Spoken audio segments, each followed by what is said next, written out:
Hey guys, and welcome back to another episode of The Vertical Take with Jennifer and Taha.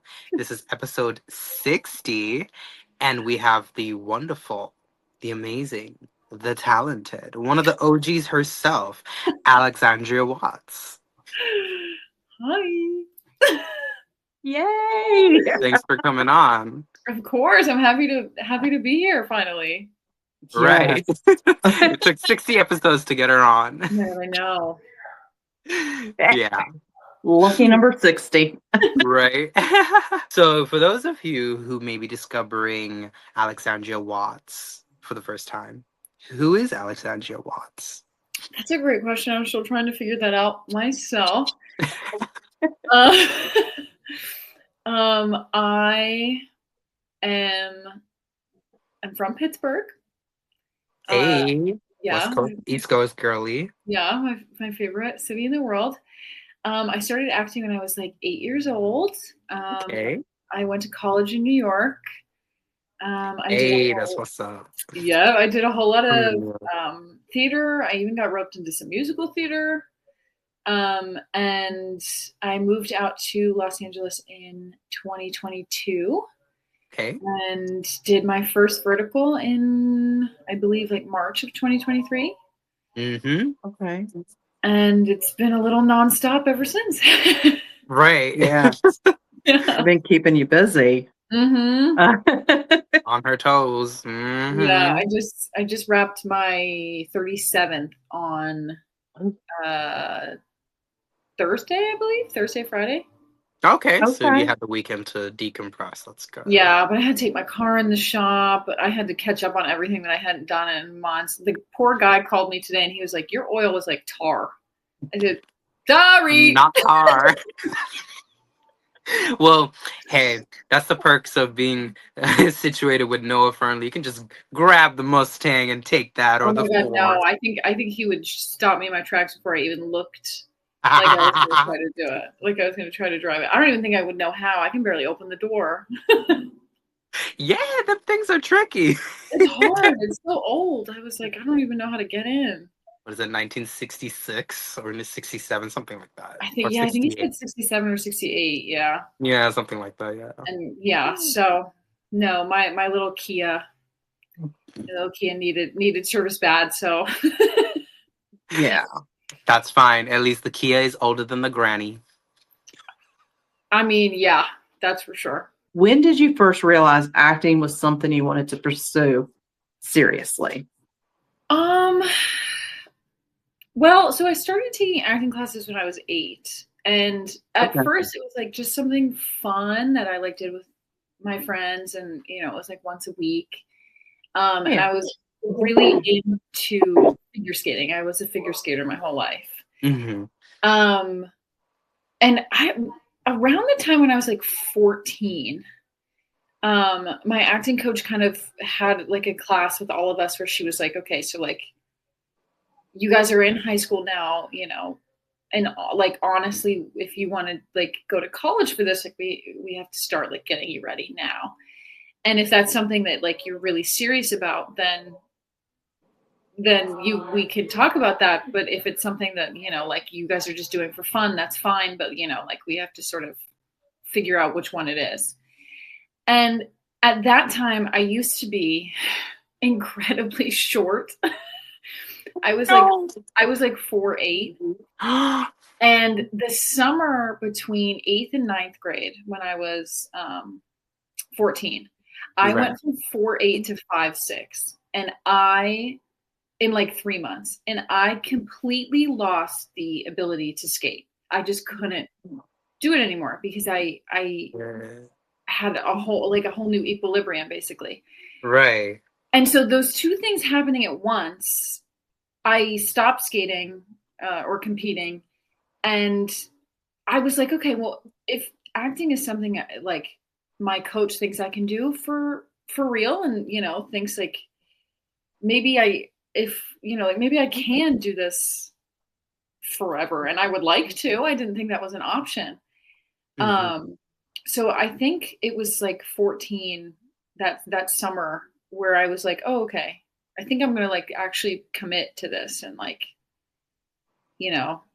not Yeah. stop everything else, but like this is going to be the main focus. So yeah, I would say like 14 is when I started being like, okay, I think this is for real. Yeah. Right. So you trained under Carnegie Mellon instructors Mm-hmm. early in your journey. What was that experience like? And are there any lessons that at the time you still learned and they kind of like guide you today? Yeah, it was. I mean, I was very fortunate to grow up in Pittsburgh, where you have Point Park University and Carnegie Mellon, which is like the Hmm. most like one of the most prestigious drama schools in the U.S. Yeah. And so I was incredibly lucky to have those professors as like the main coaches around Pittsburgh. Um, and I started working at Carnegie Mellon over the summers when I was in ninth grade. And I don't know, it was interesting to see because, as an actor, you have this sort of idea of like what Carnegie Mellon is going to be like. And, it's like, it's this like untouchable sort of like, nobody gets in. And once, it's like a fast track basically to your career. And then like being there every summer and working with the professors and the students and everything, like it sort of demystified it in a way where I was like, okay, this is not untouchable. And this is not, it's, I mean, not to downplay it, but it's sort of this, it is sort of the same training you can get everywhere else. The difference is just the connections that you get when you get out of it. But I think that was one of the craziest things I learned was just that it's not this like untouchable, like heaven for actors, it's like, Right. It's like a boot camp. yeah. And, the same things that I learned my whole life from those professors I learned in New York. And you can really learn anything that they teach you there. You can learn anywhere. And, but I think the best piece of advice I ever got from my acting coach, her name was Jill. Right. She told me that the best acting happens when you're not acting. I Which, agree with her. yeah, which sounds almost in a way counterintuitive, but she always told me that like to be a good actor, you had to have a life outside of acting. It can't be the only thing Right. you do. Because acting, the best performances come from experiences that you've had in your life. And if you do nothing but act 24/7 and focus on this 24/7, then you have no other experiences. And so yeah, I would say that was probably the best, maybe the best advice ever when it comes to acting is to have hobbies and to have other things that you love. It can't be the only focus. Right. No, I agree. So, how did you find your way into the world of vertical dramas? In 2023, I was working as a waitress at Universal. Okay. And I, was just auditioning for anything I could, anything my agent would send me in for. And I just happened to audition for one for Real Short. Had no idea what it was. No idea at all. I remember doing the audition and being like, what? Like, I travel back in time? And like, I was so confused. And Rhetorical. yeah, I was like, oh my God, I don't know. I don't know what this is. And then I was on my way to work and my agent called and was like, yeah, you booked it. And it was a 7, very typical to how it is now still. It was a 7-day shoot. Right. And again, I was just, I had no idea like what it was. And yeah, so that was the very first one. Oh, excuse me. That was the very first one I did. And it was a lot of fun. It was crazy. I mean, I just remember being like, we're filming it sideways. Right. That's the biggest difference. And like 15 pages a day. Yeah. I was but I guess like I didn't know because everything else I had done before that was theater. So like I didn't know that's not normal. I was like, Oh, okay. yeah. So I was like, okay, I mean, I guess this makes sense. I guess this is just how fast we move. So So when did you find out that 4 to 5 is pushing it in normal films? I mean, I think I found out after like my third or fourth vertical when I was talking to the crew and they were like, "This is like really fast. We don't do stuff like this normally." And I mean, when I was in Pittsburgh and stuff, I had been an extra and things and been in the background, but I don't know. I was so focused on like not screwing up anything while I was being an extra that I wasn't even worried about the page count they were doing. That's totally fine. Yeah, actually, when I lived in Pittsburgh, I was an extra on The Fault in Our Stars, and that was like the worst day of my life. Why? Oh, I'll make this story short. No, make it as long as you want. It's your show. So a lot of stuff films in Pittsburgh. Again, great city, guys, great city. Mm-hmm. A lot of stuff films in Pittsburgh. They filmed The Fault in Our Stars in Pittsburgh, and I had originally auditioned for like a small speaking part, and I had known the casting director since I was little because she ran the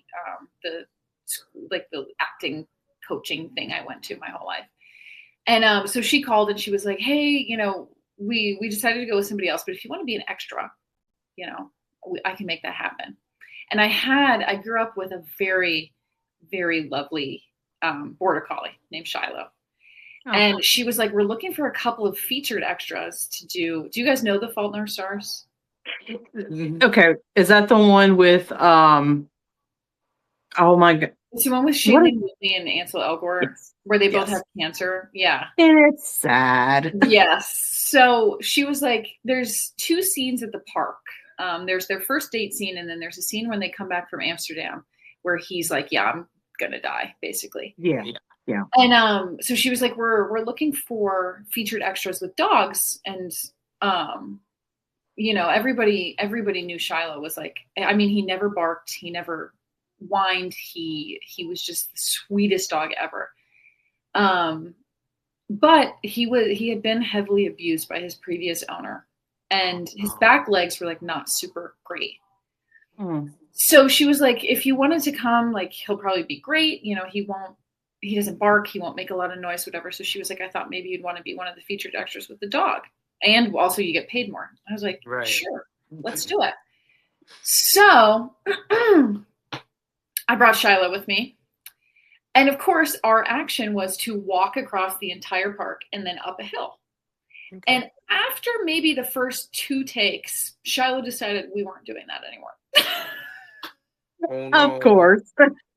So here we are. The day has just started, right? The day has just started, and Shiloh has given up. So the director's yelling action, and he makes it maybe 5 feet and then sits down. And the director's like, "Okay, hold, everybody. Like, is the dog gonna move or like?" And I was like, oh my God, he's ruining this for me. And so he like refused to move. And we discovered there was another guy with a dog that was going to be in the scene we were filming in the afternoon, which was their first date. And he had like because Shiloh was like a black border collie. So we were going to be in the sadder scene that we filmed in the morning when it was, sort of dreary. And then the guy with the golden doodle was going to be in the afternoon scene where it's bright and happy and it's the beginning of the movie and nobody's sick. And we found out that if this guy walked next to Shiloh and I with his dog, Shiloh would go. Okay. And so we started doing that. So if you watch the movie, you can see Shiloh and I and this guy and his dog walk. And then we were supposed to go up the hill so that when they did Ansel Elgort's coverage, we're walking behind him. So if you watch, I mean, that was not happening. Shiloh was not going up that hill. Didn't matter what. They had PAs at the top of the hill with like peanut butter and cheese. He was not up that hill for hell or high water. So if you watch the movie, all 4 of us walk past, and then in the coverage of Ansel Elgort, it's just the guy and his golden doodle. Yeah, because I mean, I guess you could have fake walked with him. I was like, oh my God, they're never going to have me as an extra again. My dog has just ruined my chances if like ever. Well, you are one of the queens of vertical dramas. So. I don't know. And Shiloh is forever immortalized in The Fault in Our Stars. So. Well, that's I probably why he's laugh. in part. I laugh because I have a pit bull, and I could see him just doing that. I'm like, they have a mind of their own. They're gonna do what they want to do. Just giving up. And I'm like, Shiloh, this is my time. I'm like, we gotta go. And everybody's laughing, and the director's like, is he gonna walk? And like, I'm like, oh my God. Oh no. Oh, it was awful. It was awful. I was so scared that like I was never gonna be hired again. Right. Yeah, he had ruined it. Aw. So where are we at? 5. So vertical dramas have exploded with popularity, but there's still some confusion about what they really are. What's the biggest misconception that you've heard about them? I'd say the biggest misconception that I've heard about verticals is that they're just like porn. A lot of people on TikTok are like, oh, these are just like porn videos. I'm like, no. Well, do you think that that's because of the title or because that I think it's a mix of both. And also I feel that a lot of times, the ads they choose to run are the more like sort of sexy scenes because they want to hook people in and everything, which is understandable. But yeah, I mean, they're full length movies. They're like an hour and a half. Yeah. And there's so much more that goes into them than just the intimacy scenes and Yeah. and the whole story. Yeah, so I would say yeah, the biggest misconception is that they're just like softcore porn. And Well, I'm gonna give you a little bit of an insight if you didn't know. You've noticed you've done a healthy amount of them. So when you get the script, it's normally titled something. When you're filming it, it's titled, and then when it's released, totally different. Mm-hmm. You know why they do that, right? And what inspires them? No, what? So they go on porn websites and they see what's trending and what. Yeah. Wow. Okay. Well. Yeah, we found that out and we were like, makes sense. Crazy. I mean, it checks out for sure. I mean, luckily none of mine. Cutting that out, but yeah. Luckily, Jennifer. None of mine have been changed to anything like too crazy. I think the Queen one, the one you did with Ben Taylor and Jordan Frank, that one changed because it was the courtroom one. You know which one I'm talking about. I can't remember what it was called when we filmed it, though. I think it was just called Objection. I think that was the only. And that would have been better than the Queen comes back to strike back at her something husband. I'm just like, girl, no. How many words do we need in a title? I know, they love to fill it with as many buzzwords as possible. And then they wonder why I can't remember the titles of these verticals. I know. Right. A lot. So, okay. So, obviously, you film across all different kind of platforms, different apps, things like that, with similar genres. How do you keep each performance unique? And do you have a method for making each of your heroines feel distinct? I don't necessarily know if I have a method, but I think each one, I think even just varies on the day and who the male lead is, if there is a male lead. I've done quite a few even without one. But yeah, I mean, I think luckily, like each one of these guys that I do these with brings like out a different performance. Mm-hmm. Yeah. And it's, I don't know, I think it's always fun and yeah, but I don't know if I have a method. I mean, it's a different character, so it's not. Yeah, and the writing is always gives like little nuances and stuff to each specific one, like each specific character. Yeah. But yeah, I don't know necessarily. I've never even thought about that. Like if I have a method, I don't really think I do. I think it just changes based on the script and the guy and the other characters around. And yeah, I don't know why. Out of nowhere, I just thought of Lady Diana. Your lady, not the actual Lady Diana. It just I was came to my mind. I'm like, confused. okay. Oh my god, yeah, the one the double With life Nick of Lady Gaba, I'm not even gonna try to pronounce his last name. Nick with Nick. Yeah, with Nick G. Yeah, that one was a lot of fun. We filmed that one like so long ago. Right, and that's how you know we're fans from a long I time know, ago. it's so crazy that we did that one like last May. It's so wild. I think I can go a little bit further back than that. Yeah. I remember you did Shelter and the Mafia, I Oh, think, yeah. with Chase Matson. Uh-huh. Yeah, that one. Oh, Yeah, he's he another one, but he's a family guy. Yeah, oh yeah. that was my third one ever. Oh, okay. Yeah, that was really good. See, I follow, yeah.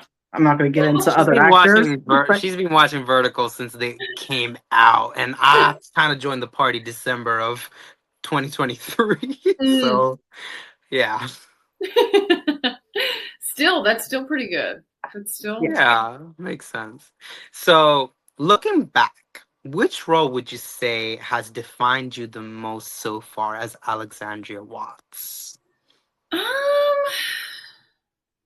if any? I would say the closest one to me. I filmed one in New York.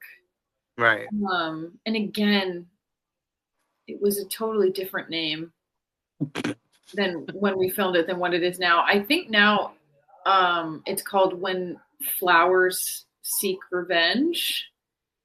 Okay, I need to look at that up. Hold up. It was but it was called Becoming My Mother's Heroine when I first That would have started. been so much better. Yeah, and it was one of those ones I didn't have a male lead. It was just myself and my mom. Mm-hmm. And I really loved that one. That one was a lot of fun to film, and that one I found very easy to do. And yeah, I would say that one was probably closest to me in personality. yeah. So When flowers seek revenge. yeah, I believe that's what it's called now. I think it's on Good Short. Nova Brown was your character's name. Yes. Got it. Yeah, and so I really enjoyed that one because I would do anything for my mom. So I mean, I really liked you in Objection. The legal queen is in charge now because you were baddie in that one. I know that one was fun too. That one was like so difficult though because I know nothing about legal anything. Yeah. So we'd be doing it. And I'm like, guys, what is this word? Objection overruled. Yeah, I'm like, I felt like Elle Woods. It was like, guys, I don't know. Not Elle Woods. I was like, I don't know what any of these words mean.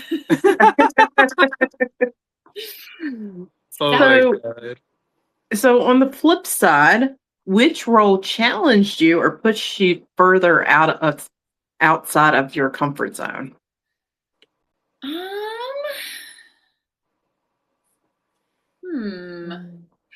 I would say the hardest one for me to film was the one I wrote. Okay. We did not know that.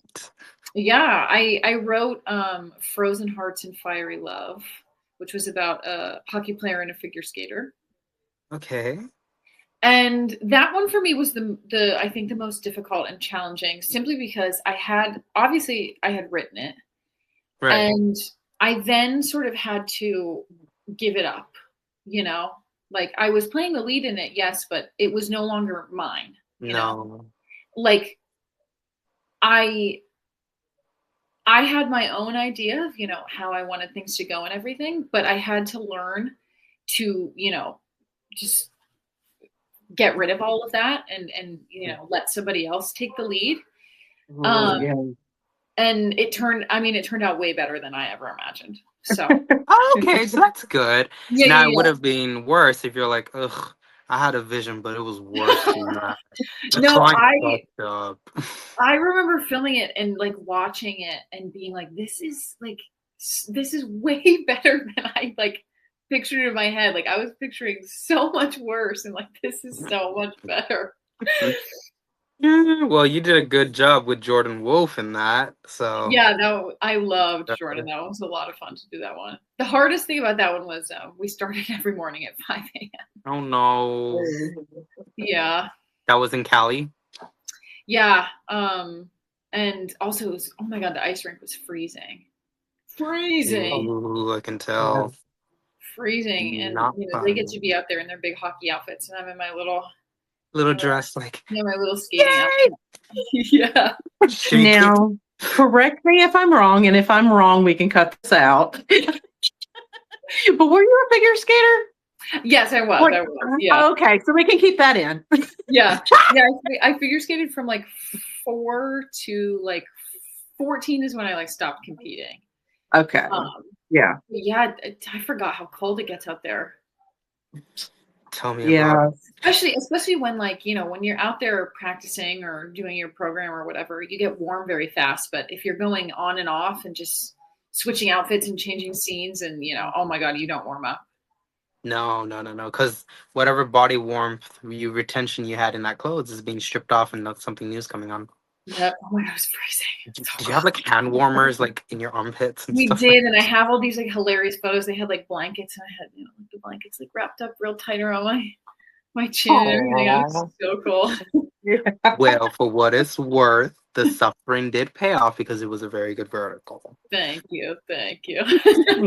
Just didn't know that you actually wrote it. Shit. I did. That's the thing. They need to start crediting people even towards the end, like written by, because I know. We were actually just saying that there like aren't credits at the end of verticals, and a lot of work goes into them. No, right? Yeah. So Real Short used to do credits back in the day, and then they just don't do stopped. it anymore.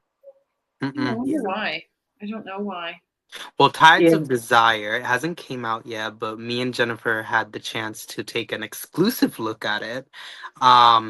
And towards the end, they listed everyone, the AD, the light, makeup, everyone. And I was like, I love this. Yeah, that is nice. See, hopefully everybody else follows suit. Exactly. Yeah. Then it will be up to the audience if they want to see or not, because then that's up to their ignorance and not the app. Like, what's a few seconds gonna do? Cost you an arm and a leg? Like, come on. I know, I agree. It's better than seeing someone get slapped. Because well, and because I mean, also there's so many new vertical actors or just actors, period, that are coming out, and like sometimes we want to know what else they've been in, and we don't know their name. I know, so hard to find. I remember back when I first started watching verticals, we didn't know anyone's names. But Jared Harper, you know what I typed on Google? Guy who does mini videos, billionaire husband double role.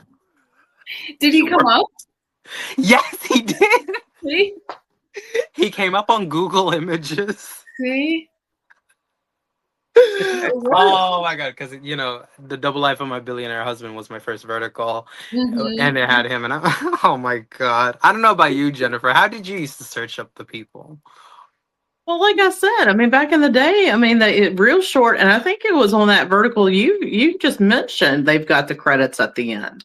Double Life of My Billionaire Husband.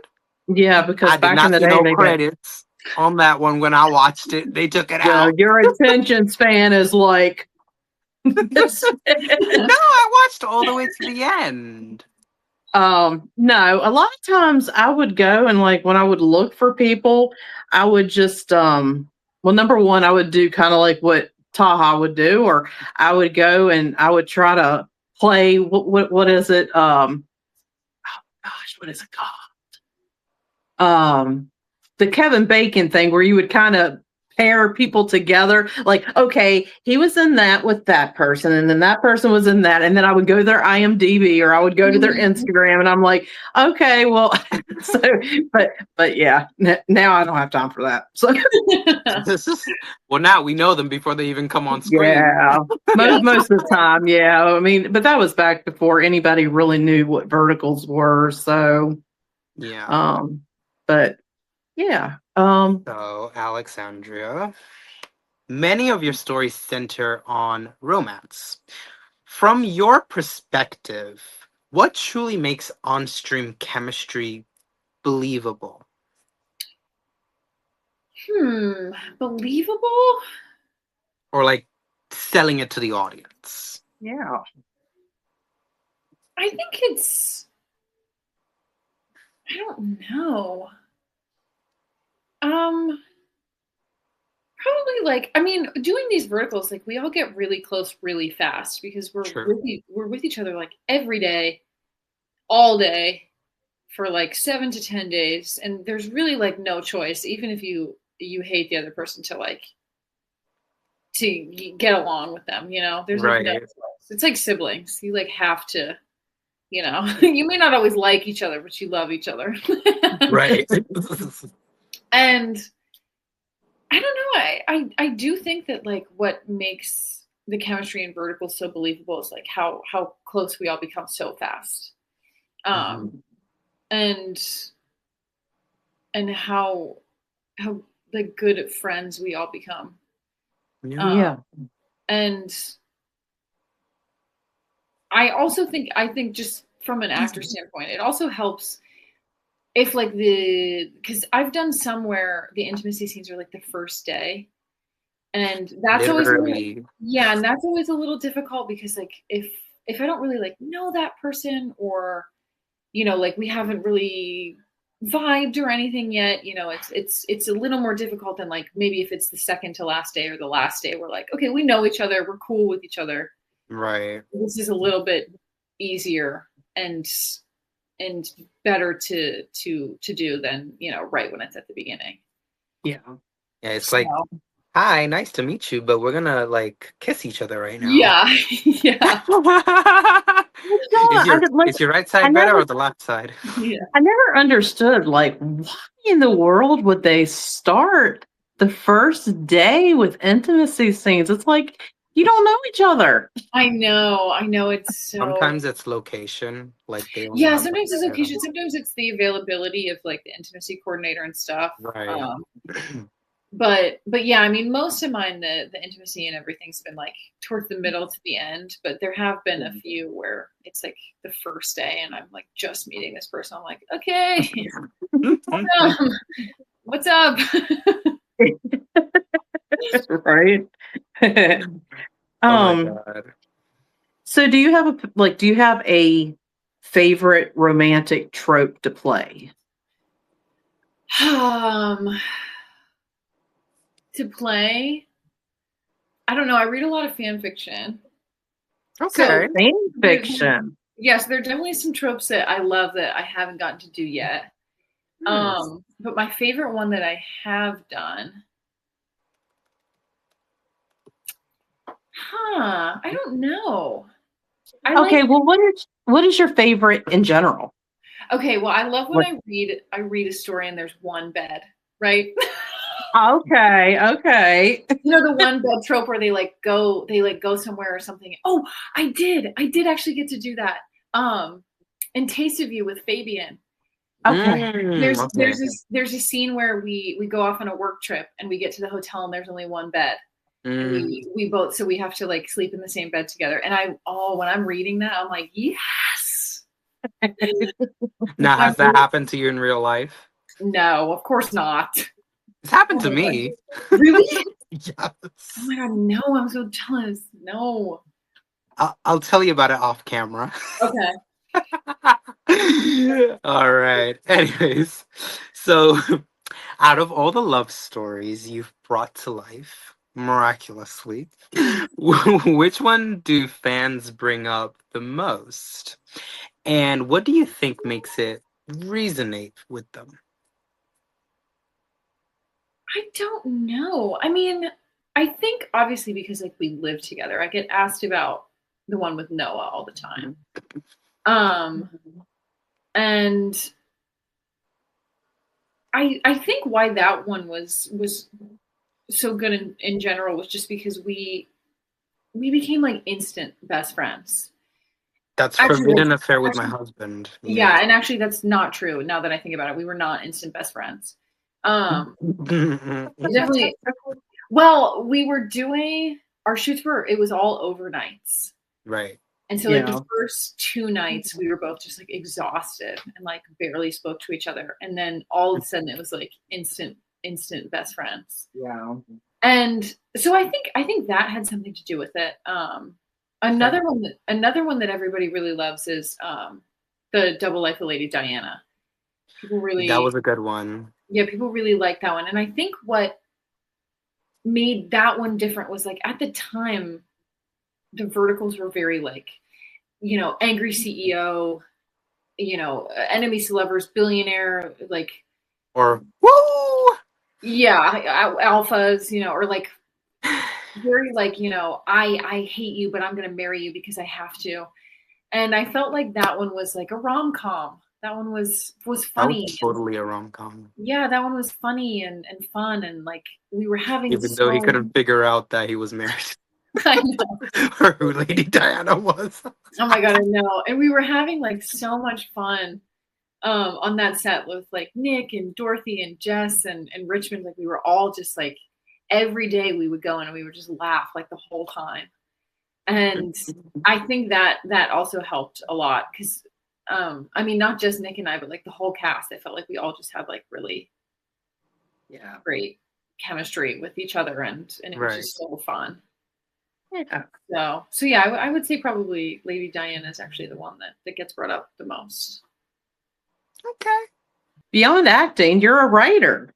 What kinds of stories do you feel most drawn to telling on the page? Definitely comedies.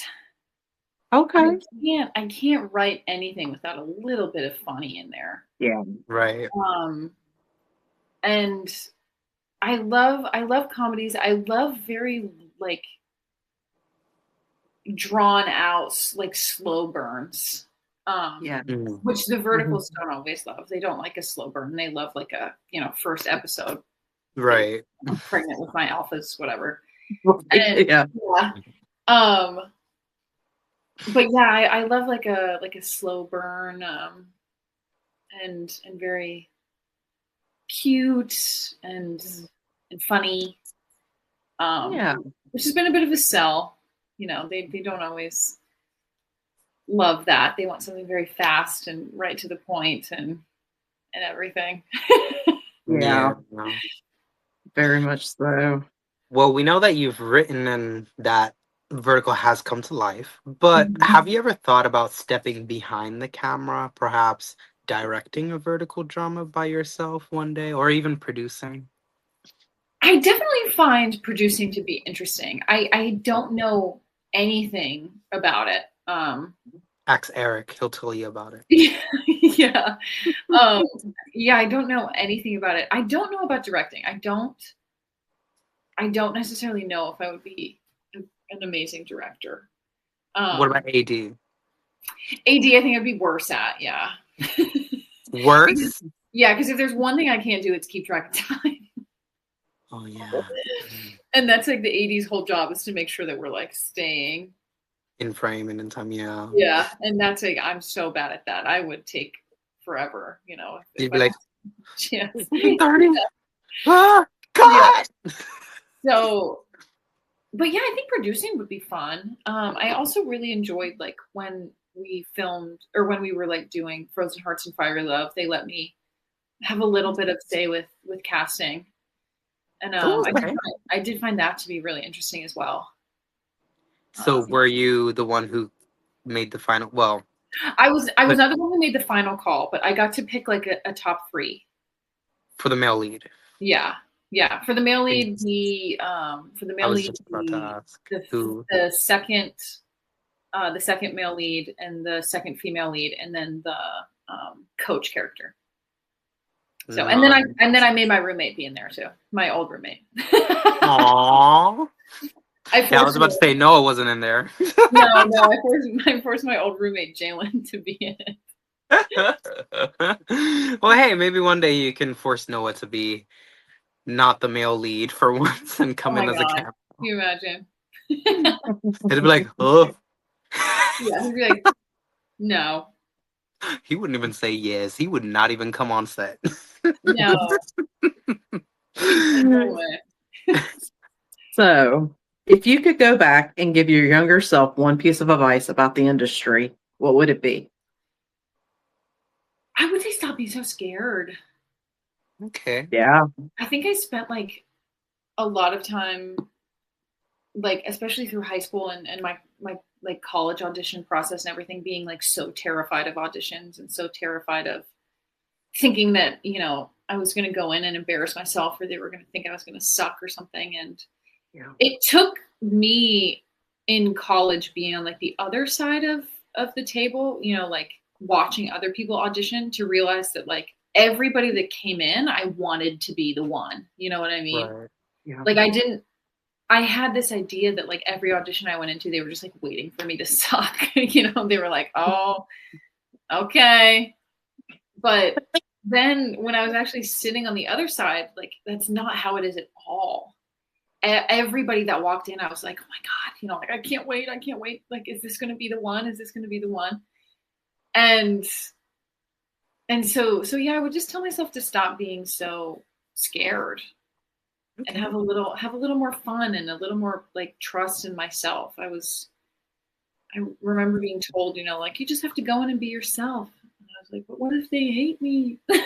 Or if they hate you, that's their loss. Yeah, and so I agree now. I definitely agree now. But back then I was like I tried so hard every audition I went into to, you know, fit what I thought the mold of like what they wanted was. And only when I like stopped doing that and I actually went in as myself did I like things started moving. Yeah.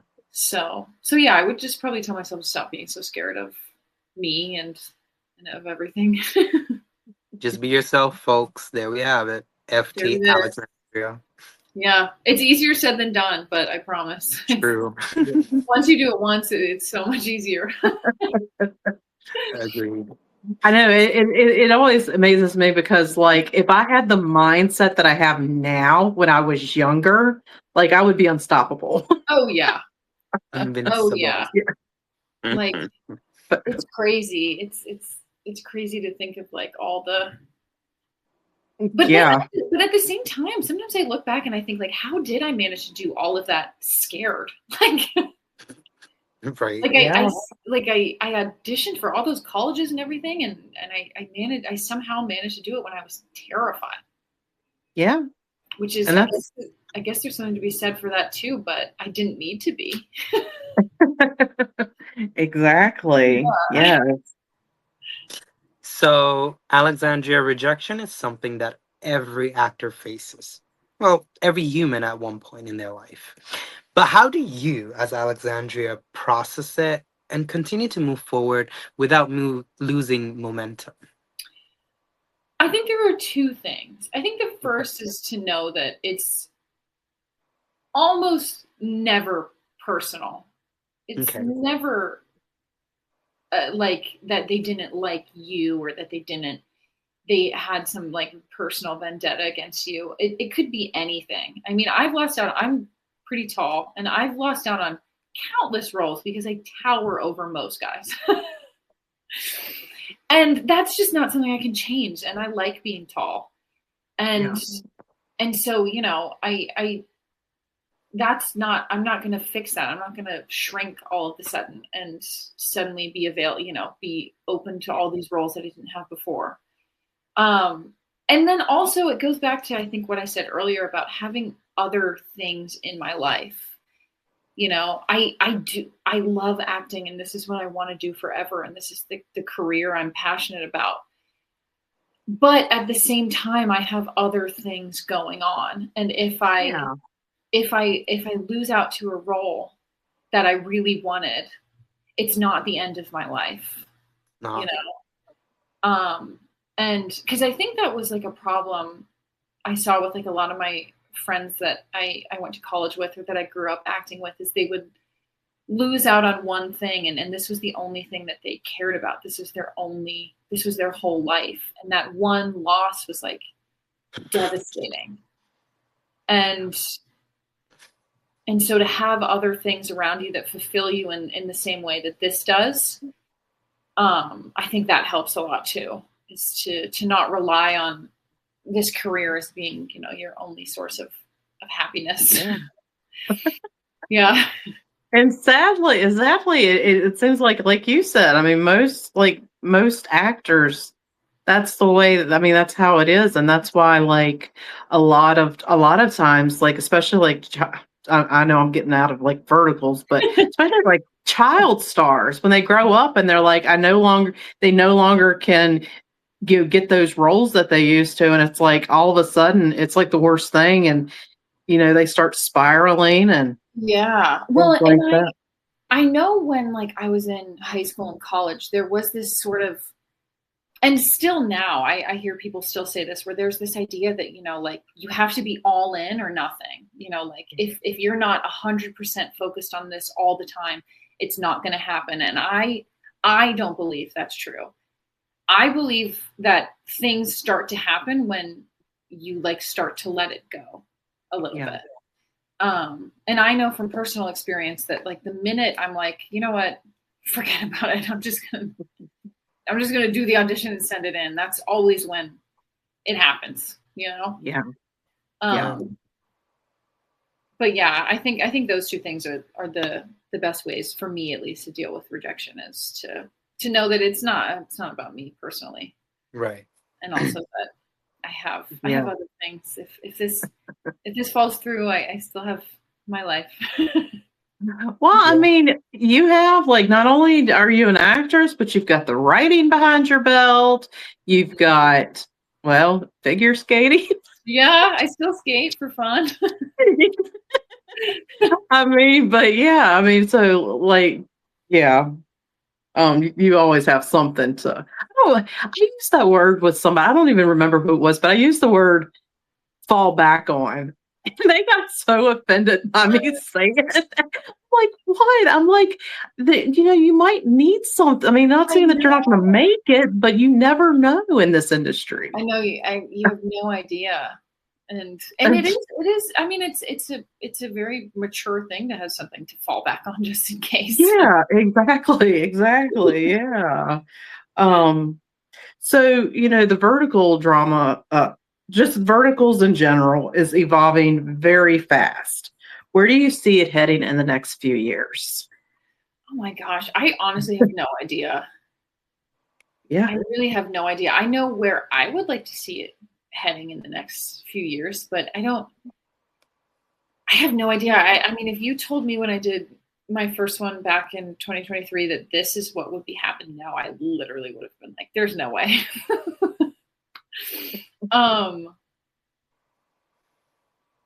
I don't know. It sort of scares me to think about what might happen in the next couple of years. Well, that's why the future is so unpredictable. And I believe that you should just focus on where you're at right now in the present. Because if you procrastinate so much about what's going to happen later on, you're missing out on the moment that you're in right now. And then later you're going to look back and you're going to be like, oh, I missed that. Yeah. So like, yeah. So like during the pandemic, we were all like thinking, oh my God, when we're going to get out of this, when we'll get out of this. But now I'm like, I remember those days when we were at home and shit. Yeah, didn't have to do anything. Right? I'm like, oh, I should have enjoyed it a little more while we had the chance to. Being on TikTok all day, yeah. Yeah, exactly. Well, during the pandemic, you were home. You weren't even in LA, so. No, yeah, I was back in Pittsburgh. It was a lot of fun. My sisters were all there. We were all at home. It was wild. My parents had a house full, that's for sure. Well, at least you had fun. So, you've played a range of strong, complex women. What kind of female characters do you hope to see more of in the series being told today? Well, I hope to see, and I do believe this is happening. But I hope to see just the continuation of, female characters who are strong, and who don't. I'm not a huge fan of like all the abuse. None of us are. Yeah, that all the female characters go through. And so I hope to see more female characters that don't need to prove they are strong by going through something like that. Because I feel a lot of the verticals use that as, like a trope or a crutch, like, well, she made it through all of this and now she's come out on top in the end and therefore she is strong. And I think there are ways to show strong female characters without that happening. And I do feel like I've been lucky enough to play quite a few characters, where, they are the CEO or they are the billionaire and their main goal is to help somebody else, be it their mom or, whatever. And so, yeah, I hope to see more of that. I think that would be nice. Definitely. You come out on top, but then you still in the man's. Why can't you just be alone? Yeah. Like, I agree. You went through all of that. You went through hell. Why you need a man on the side? Like, he was supporting you, but you don't have to go with him. Yeah. Not a puppy. No, exactly. I agree. I know, especially when the guy has like been so awful to them, and it's like, I'm an independent woman, but I'm going to choose this very, very chauvinistic guy over here, and it's not even for money because then they're like a secret heiress and like they get the money, but they still end up being with the guy, and I'm just like, girl, you got your own money. Yeah, you that's out of here. Yeah, you don't need that. You do not need that trash. Send them back to TPT. Looking ahead, what kind of legacy do you hope to leave behind, both as an actress and a creator? I just hope people enjoy the stuff I do. I don't know if I necessarily need to leave behind like a legacy. I just hope that if you happen to come across any of the things that I've done that, they're enjoyable and they bring people happiness. I hope that they think, oh, she was really nice and funny. Well, I was going to give you an arbitrary scenario, and I was going to say you've done a few features. You did one with Tom Cruise where you were his daughter. Keep that in the back of your mind. You've achieved all that. Now what do you want the people to know you as? I don't know. I just want them to I want them to think of me as like not. I think here's the thing. I feel sometimes like I don't want people to think that I'm just like I don't know. I'm the same as I was, I think, back when I was waitressing at Universal. I don't though the things around me have changed, I don't necessarily feel like I've changed. And so I think it's less about like wanting to leave a legacy and more about just like I still feel very approachable and very I don't know. I just want people to remember me for being like down to earth and that's it, I guess. I don't know. Yeah, no, there's nothing wrong with that. Yeah, those are very So Alexandria, this is the part where you're going to tell us 2 truths and a lie. The current score is 18-25.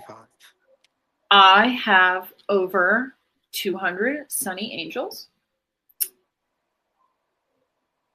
If they're little collectible figurines. Oh, yes. Okay. And I have collected over 200. And I only started my collection this past year. Oh, wow. I am not a natural redhead. Ooh. And I was actually, though I grew up in Pittsburgh, I was actually born in Detroit. Oh, so you're a Michigana girl. Okay, I already know which one I'm going to pick. I think it's the red hair. not red hair. The Yeah. hair. I'm gonna cry if that one's the lie. She probably was born in Detroit. Because I have red hair, even though my hair is up in a. Well, So anyway, I said I'm not a natural redhead. So if I'm meaning that if you lied, you are a natural redhead, yes, right? Okay. But if I'm telling the truth, then my hair is not natural red. Yeah. Taha. Don't be I just Googling. I'm not Don't be Googling over shit. Googling. How can, what am I meant to write? Is Alexandria Watts born in Detroit, Michigan? Come on. Ugh, an email popped up. I had to get rid of the notification because it bugs me. Shit. Okay, Yeah, I so think which I'll one go are with you? the hair. Yeah, I'm You gonna go go with with the the hair hair too? too. Yes. Look at you copying me. No, you're copying me. Then should I change my answer to Detroit? Yeah, go ahead. Fine, we'll make it. I really want to choose the hair, but to make it funny, I'll change it to the last option. You were not born in Detroit, but there we go. Ready? Yes. I was not born in Detroit. So you're not a natural redhead. No, I've been red for over 10 years though. Oh God. I'm gonna go cry now. I was like, us redheads unite. I know. No, Finally, another- we accept you. We what is it called when we accept you into our? Thank you. So you're not a natural redhead, and the figurine. Well, the way you said it kind of. I went to a Sunny Angel training event yesterday, and I literally have like 50 right next to me. Yeah, and then they're like all up on my walls and everything over there and over there. So yeah, I have hundreds of them. Oh shit! I mean, that's a good hobby. So cute. Aww. We are. There we go. Till it's season. Yeah, see, they're so cute. That is cute. Oh my God. So you were not born in Detroit. Where were you actually born? I was born in Pittsburgh, but my dad's whole family is from Detroit. Got it, Michiganders. Have you been? I have. My grandmother has a house up in the Upper Peninsula. Got it. Yeah. So not in the mitten, the little. Yeah, the part at the top. Yeah, the top part. We drive and we stop in. Are you familiar with Michigan? Yes, I am of the whole geography. I am. So do you go into Canada or do you go over through? No, we go through Toledo Ohio, and then up into Detroit. Right. And then we stop in Frankenmuth. And then we take, what is that, 75 all the way up to the Mackinac Bridge. Mm-hmm. And then cross into the UP. Okay. Yeah. Sounds good. So, long drive though. Oh my God, yeah. From Pittsburgh it's like 9 hours. Well, it takes 12 hours from New York just to get to Detroit. So yeah. Yeah. Yeah. So imagine if you're from where I am, New York, that's like 12 hours plus another like 8 hours just to get to the top. No, oh my God, yeah, it takes forever. I know. Well, congratulations to the rest of you who got that right. Thank you, Jennifer, for intimidating me. Alexandria's sitting there like, ooh, I'm about to get them both. Oh, he's changing his answer. I guess the Burberry came in. But viewers, whoever's watching this, remember he did say he really wanted to go and choose the red hair. Yeah, that's true. Yeah, because most of the pictures I've seen with her, it's just red hair. So I'm like, it's probably true. Yeah, but it's been red for. How often do you dye it? Like every 3 months. Oh, okay. So it stays. Yeah, I would say. What is your natural? Is it brown? Brown, yeah. Okay. And I first dyed it red in 2015 when I was in college. Mm-hmm. I was like, oh, I really like this. And I don't think I could do anything else. Yeah, I feel like black hair would make you look like a witch. I had black hair for a while. Back in my not senior year, I took a gap year between high school and college. My gap year, and then my freshman year, I had black hair and bangs. Oh God, it was. Let's hope those pictures ain't out there. No, I've erase them all, I'm sure. Okay, good. Next thing you know, Facebook pops up with your old pictures. Oh my God, I know. It's like my friends from college tagging me in some old photo. I'm like, get rid of that. Get rid of them. Delete it. Untag me. Right. So, rapid fire. Are you ready? As I'll ever be. Okay, this is a long rapid fire. Okay. So, are you more of an extrovert or an introvert? Offset. Introvert. Okay. What's your go-to comfort food after a long shoot? Chipotle. Ugh, not you being on Team Eric. I love Chipotle. They're obsessed with it. Ugh. Sweet or salty popcorn? Salty, 100%. Do you prefer cooking or takeout? Takeout. Matcha or sparkling water? Sparkling water. Turquoise or white? Turquoise. Do you like knitting or sewing? Sewing. Okay. Call or text? Text. Stay in or go out? Stay in. Do you enjoy trying new things? No. No, I'm very scared of everything. Totally fine. I'll let somebody else try it first, and then I'll do it. Right? let them be the scapegoat first. You go first. Do you like surprises on birthdays? Sure. Do you like making crafts? Yes. Do you like herbal tea? Yes. What type of herbal tea is your favorite? There's actually a very specific one from Disney World that I really like. Okay. It's called the Mad Hatter tea. Okay. It's like a orange, like it tastes like sort of Christmassy, I would say. Like okay. It's so good. Every time I do it, it has like cloves and all the good stuff in it too. Yeah, it's so good. All right, gotta check it out. It's called the Mad Hatter tea. Someone link it. That's so good. Where's the most beautiful place acting has taken you? Vancouver. I love Vancouver. Okay. Acting or modeling? Acting. Dream co-star, dead or alive, could be anyone. Dream co-star. Maybe somebody like, probably Alan Rickman. He is dead. Yeah. But I would, Alan Rickman. Favorite vertical actor you would work with in a heartbeat? Oh, there are so many. I would say Noemi or Abigail Stanton. I love them. My other two redheaded besties. Okay. Favorite villain in movies? Voldemort. Okay. A line you'll never forget from one of your projects. Doesn't matter how raunchy it is. One of the ones I just did. I could not get through this without laughing hysterically. One of them that I just did is not out yet. I had to say, "People have eyes," and I literally could not get through it without laughing. Like, people have eyes.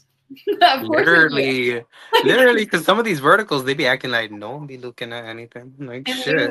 I could not say "people have eyes" without laughing hysterically. Hey, if I was in your shoes, it'll probably be the same. Like, biggest lesson Hollywood has taught you?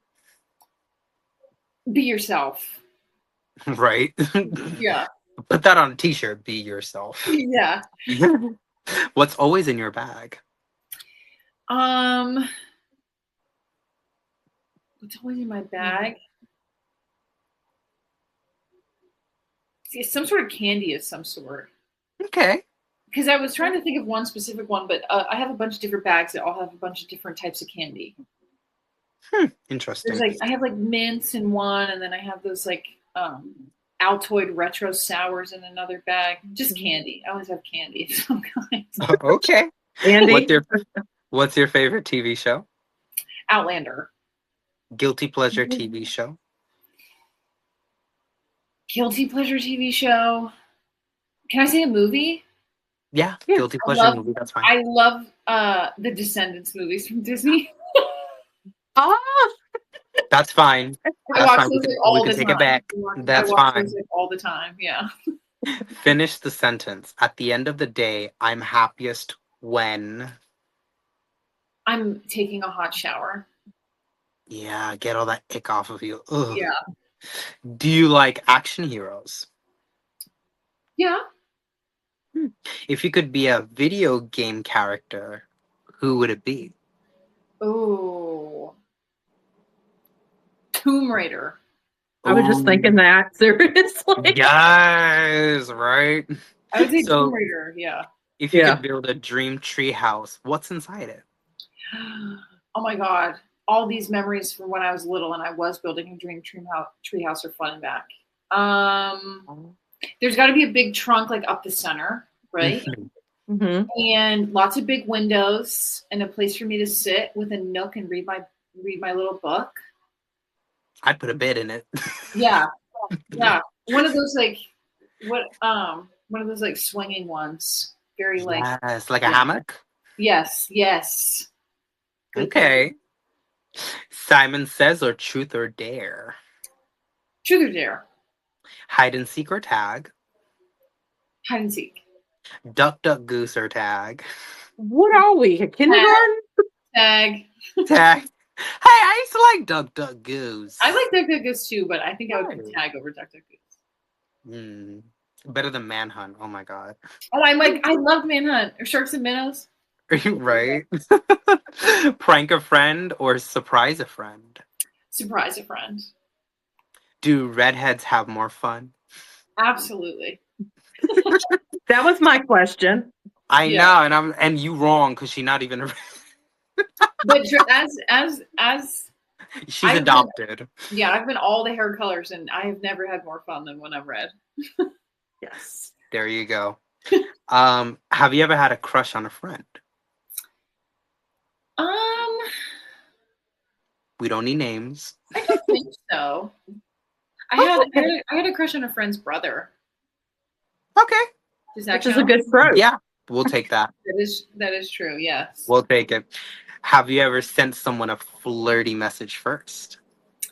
Embarrassingly, yes. Hey, nothing embarrassing about getting your options out there. You're young in your prime. Have you ever written a flirty note for someone? I have not. No. Would you like to, if the opportunity presents itself? Sure. Yeah. I can get into that. Do you like playful winks? Sure. Who doesn't? Me. I think that they're like trying to. I got a backstory to that. I'll tell you later. Do you enjoy subtle teasing over a shared joke? Over a shared joke? No, I love an inside joke. Okay. I love an inside joke. That's fine. Chaos or happiness? Happiness. Calm or faith? Calm. The last one is justice or love. Love. Aw, she's a hopeless romance, people. Yeah. Well, thank you very much for participating in this long, extended rapid fire. Even though you were quick, I had 40 on there because I was like, my you know God, what? really? Yeah, I had 40 on there. 40? Wow. Yeah, You I think you'd be know. We like went through 30. quick. No, I had quite a bit in there. We went fast. Oh my But goodness. I'd like to open the floor to you if you have any questions for us. No, I can't believe this is 60 episodes. That's crazy. Right? Well, thank you for being number 60. Thank you for having me. I'm happy. Is 60? Oh no, 65 is Diamond Jubilee. Then what is 60? I don't know what Jubilee that is. It's something. Gold is 50. I know Diamond Jubilee is 65. I don't know. Whatever. Someone can correct me if I'm wrong.